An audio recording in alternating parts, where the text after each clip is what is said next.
माननीय पालकमंत्र्यांनी दिलेल्या सूचनेनुसार जिल्ह्यामध्ये दारूबंदीची समीक्षा करण्यासाठी शासकीय अधिकाऱ्यांच्या अध्यक्षतेखाली आणि सदस्यत्वाखाली समिती गठीत करण्यात आलेली आहे। या समितीच्या दिनांक 5 आणि दिनांक 11 फेब्रुवारी आतापर्यंत 2 बैठका झालेल्या आहेत। यामध्ये 10 फेब्रुवारी ते 25 फेब्रुवारी ही समिती जिल्ह्यातले विविध नागरिक संस्था संघटना यांच्याकडून मतं जाणून घेणार आहे।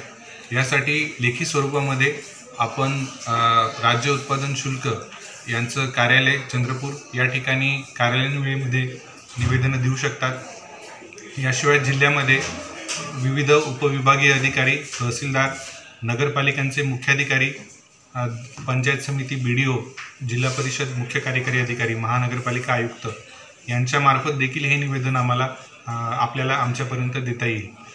यामध्ये दारूबंदीच्या संदर्भात दोन्ही बाजूंचा विचार करण्यासाठी ही समिती काम करेल आणि या संदर्भात जे काही आपले मुद्दे असतील ते मुद्दे समितीच्या अहवालामध्ये समाविष्ट केले जातील। या संदर्भात विविध क्षेत्रांमध्ये विविध बाबींवर काय परिणाम झाला याची देखील विविध शासकीय विभागांकडून माहिती या ठिकाणी मागवण्यात येणार आहे। संबंधित समिती 25 फेब्रुवारीपर्यंत ही निवेदनं प्राप्त करेल आणि त्यानंतर मार्चच्या पहिल्या आठवड्यापर्यंत समिती आपला अहवाल माननीय पालकमंत्र्यांना सादर करेल।